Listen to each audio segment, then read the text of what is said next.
The sound of shattering glass pierced through the dinner rush at the Golden Spoon restaurant. "I'm so sorry," Samantha Morgan said, kneeling to pick up the broken pieces. Her manager Frank called out loudly, "Third one this month, Morgan, coming out of your check." At 27, Samantha had never planned to be a waitress. For years earlier, she'd been in her second year of medical school, top of her class in pediatrics. "Your bedside manner is extraordinary," her advisor had told her. "Children respond to you in a way I've rarely seen." But her mother's multiple sclerosis diagnosis changed everything. The medical bills came first, then her mother's inability to work, and finally Samantha's impossible choice. Her education or her mother's care. Double shifts had become her norm, noon to closing, 6 days a week. When Jessica asked her to cover for 20 minutes, Samantha reluctantly agreed.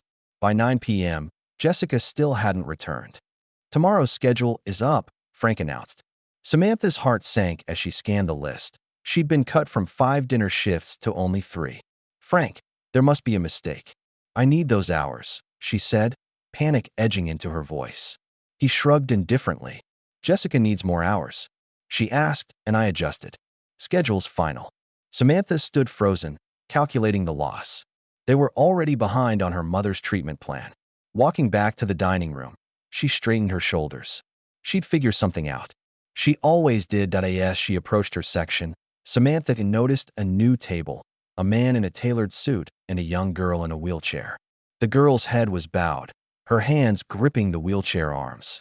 Other servers were giving the table a wide berth, but Samantha approached with a genuine smile. "Welcome to the Golden Spoon. I'm Samantha, and I'll be taking care of you tonight." "Thank you," the man said warmly. "I'm Lucas, and this is my daughter, Emma." Samantha bent to be at eye level with Emma. "It's very nice to meet you, Emma." When their food arrived, Emma struggled with her fork, her right hand trembling as she tried to grip it. "Excuse me," Lucas called quietly. "Could you help?" Without hesitation, Samantha pulled up a chair. "May I join you for a moment, Emma?" The girl nodded, embarrassed. "You know, when I was in medical school, I learned that our bodies are like complicated machines. Sometimes one part needs a tune-up while the other parts work just fine."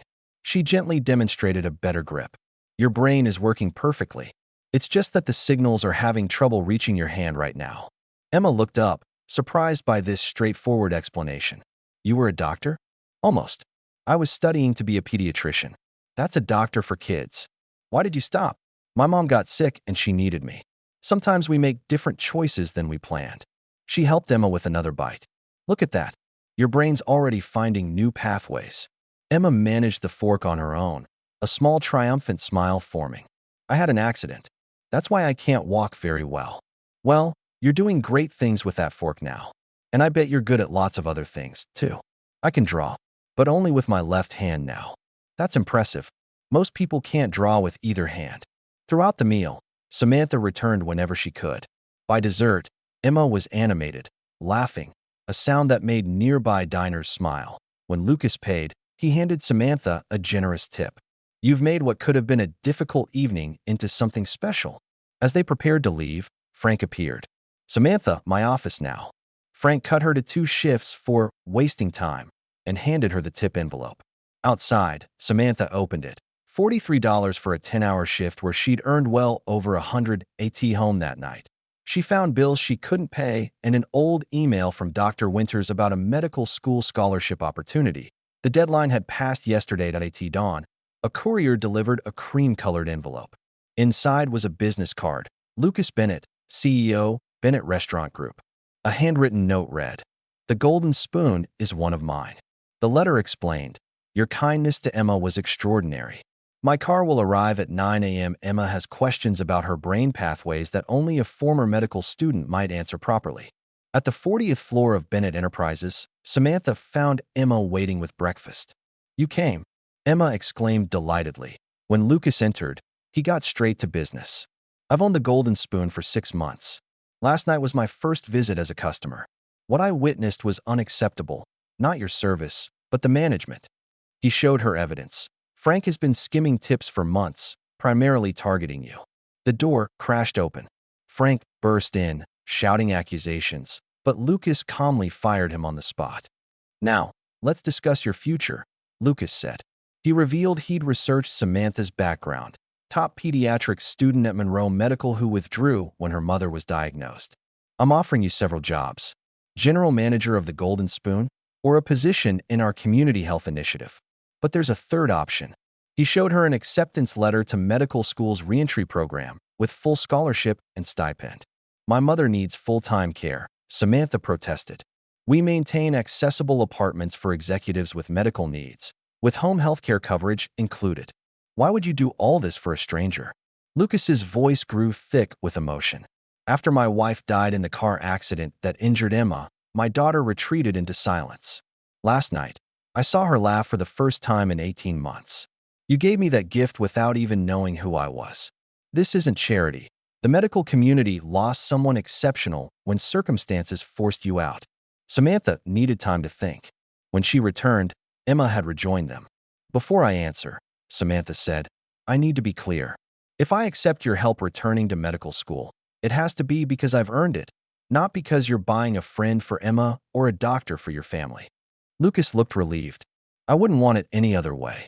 And my mother's care can't be contingent on any personal relationship with your family. The offer stands regardless, though Emma would be disappointed. Samantha knelt beside Emma's wheelchair.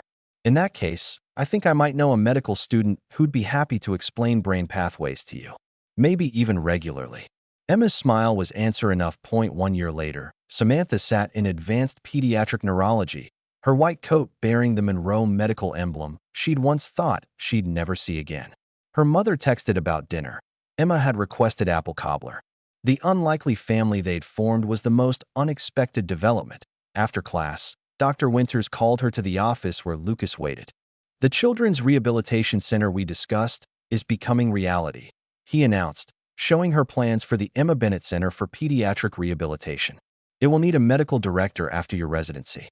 He handed her a drawing from Emma. 3 stick figures labeled Dad, Sam, and Emma, standing before a building called Emma's Hospital. Below, in Emma's handwriting, my family fixed me. Now we can fix other kids, too. You're already at the top of your class, Dr. Winters said. You've earned this consideration. As Samantha left, she texted the group, celebration tonight. I'm bringing the ice cream. And Emma, you'd better be ready to help me design those treatment rooms. Some dreams died only to be reborn, stronger than before. And sometimes the future you deserved found you when you least expected it.